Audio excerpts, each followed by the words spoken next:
আসসালামু আলাইকুম চতুর্থ শ্রেণীর শিক্ষার্থীবৃন্দ। আজকে আমরা আমাদের উপজেলার গণিত প্রশ্ন সমাধান করব। পঞ্চম শ্রেণী 2026 দ্বিতীয় প্রান্তিক মূল্যায়ন, বিষয় গণিত।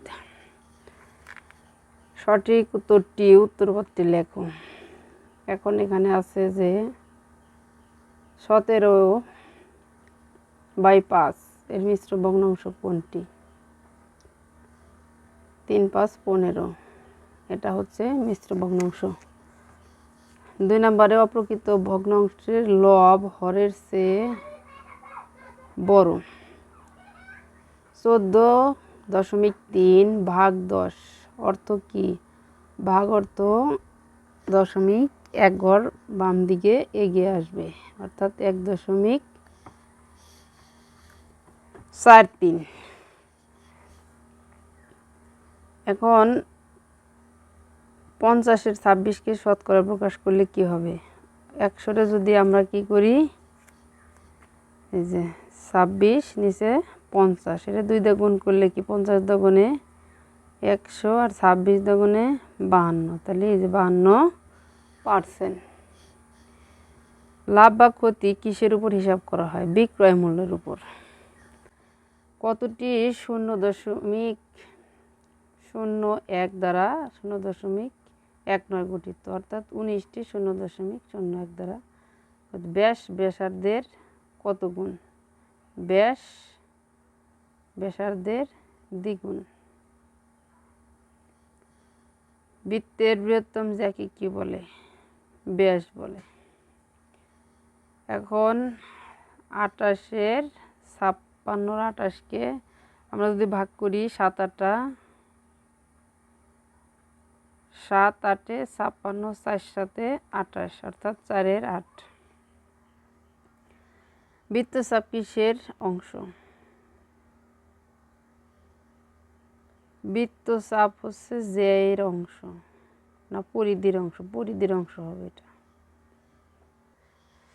2 নম্বরে আমাদের বলা আছে কি, যে শূন্যস্থান পূরণ করো। শতকরা এমন একটি ভগ্নাংশ যার হর সবসময় 100। 7.2 হলো 72টি 0.1 নিয়ে গঠিত। 24 জন লোক 60 জন লোকের কত পার্সেন্ট? এখন আমরা যদি 24 জন লোকের 60 জনের কত পার্সেন্ট হিসাব করি, যে 1% সমান কি 1-এর 100, তাহলে এই যে 24-এর 60 100, এটা কাটা হলে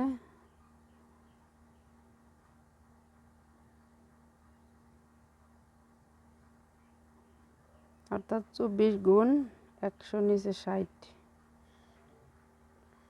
4 6 24, 40%। এখন ঘ নাম্বারের একটি আছে যে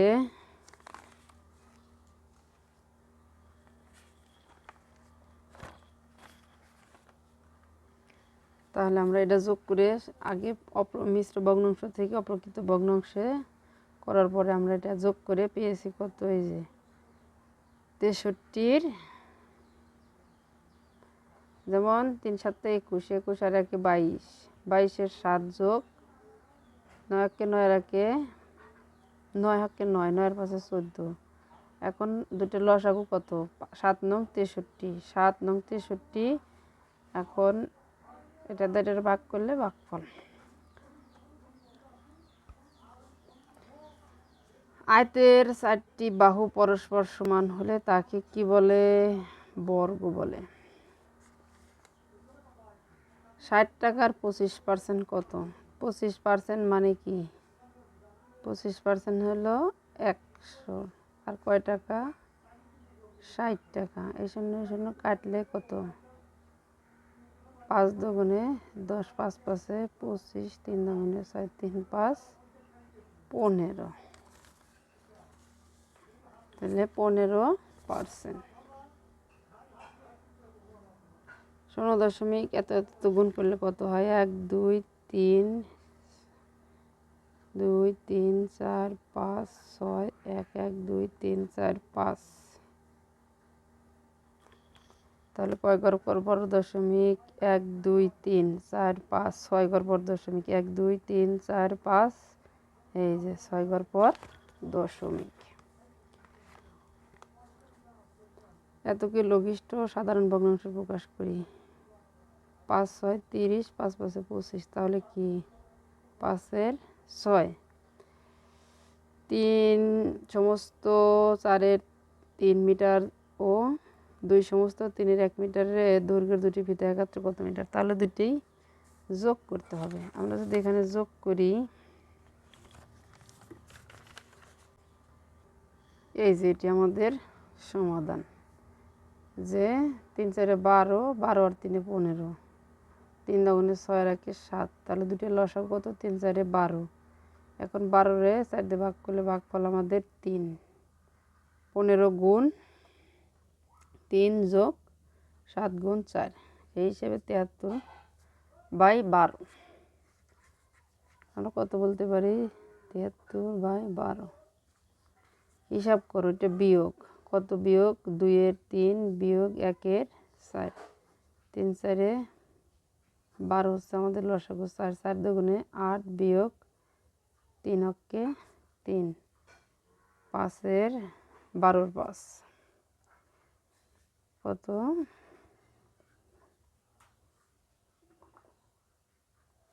12 5। একটি পণ্য 240 টাকা ক্রয় করে 20% লাভে বিক্রয় মূল্য কত টাকা?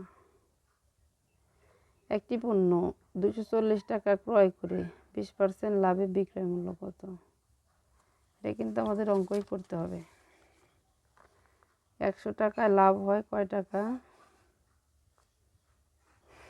এই যে আমাদের 20% লাভে বিক্রয় মূল্য 100 টাকা হলে, এই যে আমরা শর্টকাটে করেছি কারণ এই অঙ্কই আমাদের শর্টকাটে 120 টাকা। এখন চেয়েছে আমার বিক্রয় মূল্য কত টাকা।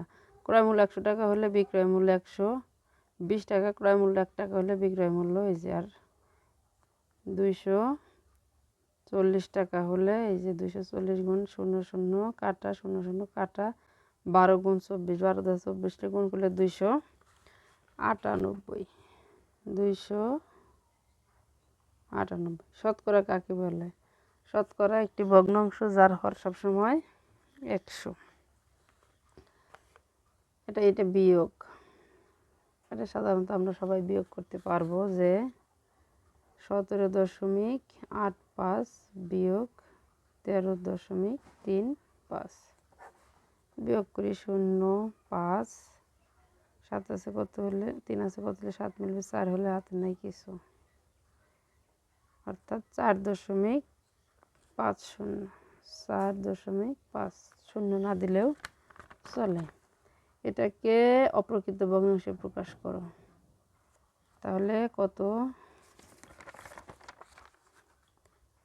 এটাকে আমরা কি করব? অপ্রকৃত ভগ্নাংশ প্রকাশ করব। 9 13 107, অর্থাৎ 115 8। 115 নিচে হর 13। একটি বৃত্তের বৃহত্তম যা 32 ইঞ্চি, বৃত্তের ব্যাস কত? ব্যাসার্ধ কত? এটার অর্ধেক, তাহলে 2 দিয়ে ভাগ করলে কত? 16। এখন আমরা 4 নাম্বার সমস্যা কি বলছে? যে কোনো দুটি প্রশ্ন উত্তর দাও, হিসাব করো এটা বিয়োগ এটা। তাহলে আমরা এক এক করে এখন সমাধান দেখে নেব, কারণ ফুলটা করতে গেলে কিন্তু আমাদের অনেক সময়ের প্রয়োজন। সেই হিসাবে এই ছোট্ট ভিডিওতে এত সময় দেওয়া যায় না।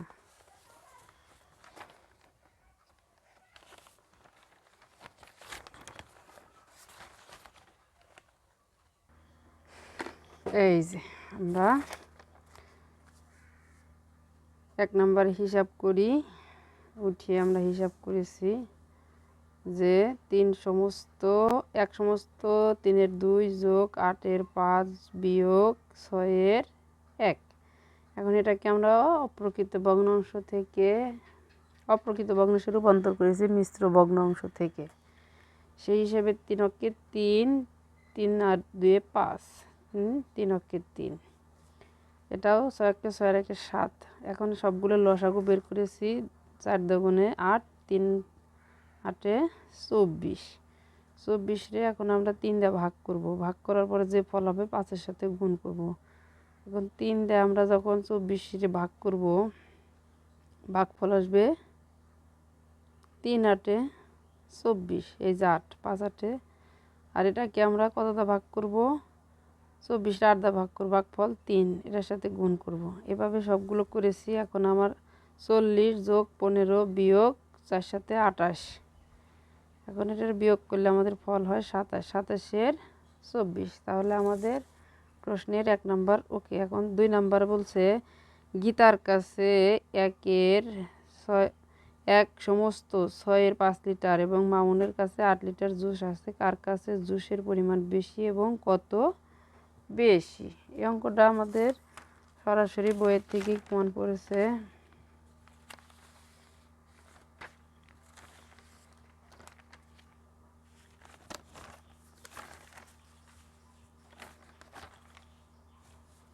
তাহলে এখানে আমাদের বলছে কি গীতার কাছে আমার কত লিটার জুস? গীতার কাছে জুস আছে 1.6 5 লিটার।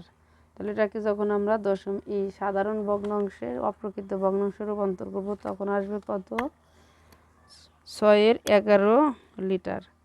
কারণ 6 × 6, 6 × 5 = 11 লিটার। আর মামুনের কাছে জুস আসে কত? 8 13 লিটার। ভগ্নাংশ দুটি হরের লসাগু। আমরা এটার সমহর বিশিষ্ট ভগ্নাংশে রূপান্তর করতে হবে। আমরা অন্যভাবে করতে পারতাম, যাই হোক এভাবে করে দিছি। এখন গীতার কাছে জুস আছে, এই যে হর ভাগ 6, হর ভাগ লসাগু, ভাগফল কত? 24। 24 রে আমরা লবের সাথে এবং হরের সাথে ভাগফল গুণ হবে। ভাগফল গুণ করে আমাদের কত হয়েছে? 4 11 44, 4 6 24, তো 6 থাকবে। আর মামুনের জুসের পরিমাণ তাই, এখানেও 24 ভাগ 8। এই যে দুইটা হরই ভাগফল 3। 3 দিয়ে আমরা কার সাথে গুণ করব? এই যে আমাদের লবের সাথে গুণ। 13 × 3, 3 13 39। এখন এই যে 44, এখানে 39। 44-এর চাইতে 39 ছোট ও 44 বড়। তাহলে কার কাছে জুসের পরিমাণ বেশি আছে? এই যে গীতার কাছে জুসের পরিমাণ বেশি আছে। কত পরিমাণ বেশি আছে? এই যে বেশি আছে কত? তাহলে 24-এর 44 - 24 39 লিটার। এখন 24 - 44 39, 5 24 5 লিটার। এই যে কত বেশি? উত্তর 24 5 লিটার। 3 নম্বরে বলছে কি সাজিদ একটি বৃত্তের অত অংশ লাল রং, অত অংশ সবুজ রং, অত অংশ হলুদ রং করলো। সে বৃত্তের মোট কত অংশ রং করলো? তাহলে বৃত্তের সে কত অংশ রং করলো? তাহলে আমরা আগে সবগুলো রঙের অংশ লিখবো। যে সাজিদ একটি বৃত্তের এত অংশ লাল রং, এত অংশ সবুজ রং, এত অংশ হলুদ রং করলো। সে মোট বৃত্তের রং করলো কত? 3 এর 1 + 2 এর 1 + 8 এর 1। এখন সবগুলো লসাগু বের করবো। লসাগু হয়েছে আমার 24। 24 এই যে আমার লসাগু। এখন এখান থেকে আমরা ভাগ করব, হর দিয়ে লবকে ভাগ করব। এখন আমাদের হর দিয়ে লবকে ভাগ করলে 4 6 3 8 24, 3 8 24, 8 8 1 দেখুন 8। আবার এই হর আমরা লবের সাথে এই লসাগুর সাথে ভাগ, 12 দুগুণে 24, 3 8 24, সবটি যোগ করলে হয় কত? 24-এর 23 অংশ বা 23/24 অংশ। এটা হলো ক নম্বরের উত্তর। আমরা এখানে উত্তর বলে দিতে পারি যে এত অংশ। তারপরে বলছে সে বৃত্তের মোট কত অংশ রং করা বাকি রাখলো? তাহলে আমরা মনে করি যে বৃত্তটির রং কি? যে ক হতে পাই সে মোট বৃত্ত রং করলো 24-এর 23 অংশ। মনে করি বৃত্তটির সম্পূর্ণ অংশ 1, সে বৃত্তের বাকি রাখলো। তাহলে 1 বিয়োগ এই যে 24-এর 1 অংশ। উত্তর 24-এর 1 অংশ। 5 নম্বরে কিন্তু আবার আমাদের এখান থেকে 2টি প্রশ্ন উত্তর দিতে বলছে, যেটা সহজ যার কাছে মনে হয় সেটাই দেবে। একটি আয়তাকার শ্রেণীকক্ষের প্রস্থ 7.5 মিটার, ক্ষেত্রফল 78.75 বর্গমিটার, শ্রেণীকক্ষটির দৈর্ঘ্য কত? এখানে কিন্তু আমাদের অবশ্যই আরেকটা পদ্ধতি অবলম্বন করতে হবে, যে শ্রেণীকক্ষের দৈর্ঘ্য সমান কি, আয়তক্ষেত্রের ক্ষেত্রফল সমান দৈর্ঘ্য গুণ প্রস্থ। যখন একটি আয়তক্ষেত্রের ক্ষেত্রফল দৈর্ঘ্য গুণ প্রস্থ হয়, এই যে শ্রেণীকক্ষের দৈর্ঘ্য আমাদের জানতে হবে। প্রস্থ দেওয়া আছে কত, 7.5 মিটার, ক্ষেত্রফল আছে কত, 78.75 মিটার, এখানে বর্গ মিটার হবে, কারণ ক্ষেত্রফল সবসময় বর্গ মিটার। সেক্ষেত্রে আমাদের লিখতে হবে কি, প্রথমে যে সূত্র আমরা জানি, আয়তাকার ক্ষেত্রের ক্ষেত্রফল দৈর্ঘ্য গুণ প্রস্থ। এখন আমরা এটাকে এই পাশে নিয়ে আসবো, দৈর্ঘ্য গুণ প্রস্থ সমান ক্ষেত্রফল। তাহলে দৈর্ঘ্য এখানে থাকলে ওই পাশে গেলে কি হবে, গুণ আকারে থাকলে ভাগ হবে। এখন ক্ষেত্রফল ভাগ প্রস্থ, ক্ষেত্রফল আমার কত আছে, 78.75 ভাগ 7.5 মিটার। এখন এই যে আমাদের এখানে ভাগ, আমরা দশমিক উঠিয়ে দিয়েছি, 75 আমরা 78 এখানে যদি আমাদের এই যে এক ঘর বাম দিকে সরে আসবে, গুণের ক্ষেত্রে ডান দিকে, গুণের ক্ষেত্রে সরে আসবে ডান দিকে, এই যে এখানে এসে আমার দশমিক হয়েছে। তাহলে আমাদের ফল হলো এইটা, আর এটা আমাদের দৈর্ঘ্য, উত্তর এত মিটার। তারপরে খ নাম্বার প্রশ্ন আমাদের বলছে কি, একটি শ্রেণীকক্ষের প্রস্থ 2 মিটার বাড়ালে ক্ষেত্রফল কত হবে? তাহলে আমরা ক হতে আয়তাকার কক্ষের কি দৈর্ঘ্য পেয়েছি, 10.5 মিটার, প্রস্থ 7.5 মিটার। 2 মিটার বাড়ানো হলে প্রস্থ, নতুন প্রস্থ কত হবে, 7.5 যোগ 2 মিটার। এই যে এখানে আমরা যোগ করে নামিয়েছি কি 9.5 মিটার। এটা হলো কি নতুন প্রস্থ 2 মিটার বাড়ানোর পরে। যখন এটা নতুন প্রস্থ হয় তখন কিন্তু এই যে তখন কিন্তু হয় কি, আমরা জানি আয়তাকার শ্রেণীকক্ষের ক্ষেত্রফল সমান দৈর্ঘ্য গুণ প্রস্থ। দৈর্ঘ্য আমার কত, 10.5 মিটার গুণ 9.5 মিটার। এটারে গুণ করলে আমাদের কত হয়, 99.75 বর্গমিটার। ক্ষেত্রফল সবসময় কি মিটার হয়, বর্গমিটার। তাহলে এই যে আমাদের 99.75 বর্গমিটার, এটা হলো রাফ। আমরা সবসময় রাফ এখানে দেখিয়ে দেব, এভাবে আমরা এই অঙ্কটা করব। তারপরে 2 নম্বর বলছে, একটি মোটরসাইকেল 5 ঘন্টায় এত কিলোমিটার যায়। মোটরসাইকেলটি 1 ঘন্টায় কত কিলোমিটার যায়, মোটরসাইকেলটা এত কিলোমিটার কত ঘন্টা সময় লাগে। আসলে অঙ্কটা একটু জটিল, অঙ্কটা যে কোনো পরীক্ষায় আসলে যদি অপশন থাকে না দেওয়াই ভালো। মোটরসাইকেল 5 ঘন্টায় যায় এত কিলোমিটার, 1 ঘন্টায় যাবে কম, ভাগ হবে। এই যে ভাগ করলে আমাদের ফল আসে কত, 42.1 কিলোমিটার।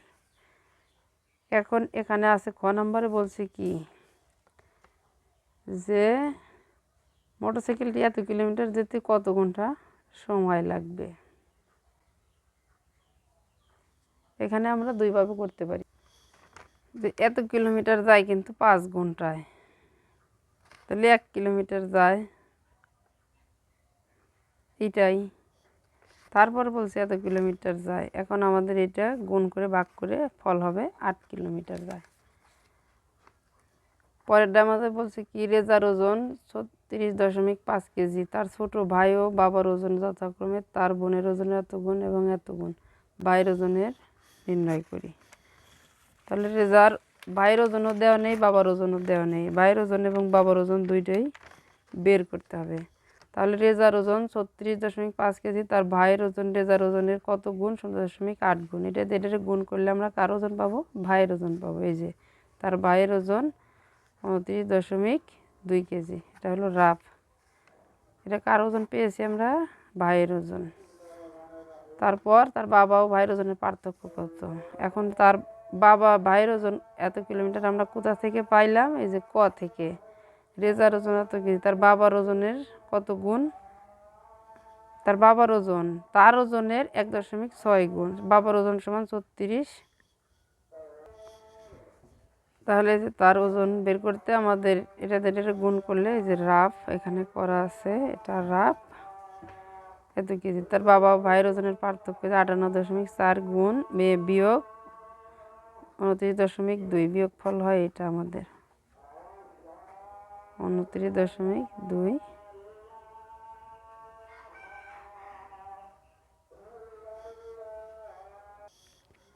তারপরে সর্বশেষ আমাদের 6 নম্বরে বলছে যে কোনো একটি প্রশ্ন উত্তর দিতে হবে। এখান থেকে একটি কলম 20 টাকা ক্রয় করে 56 টাকা বিক্রয় করলে হলো শতকরা কত পার্সেন্ট লাভ বা ক্ষতি হলো।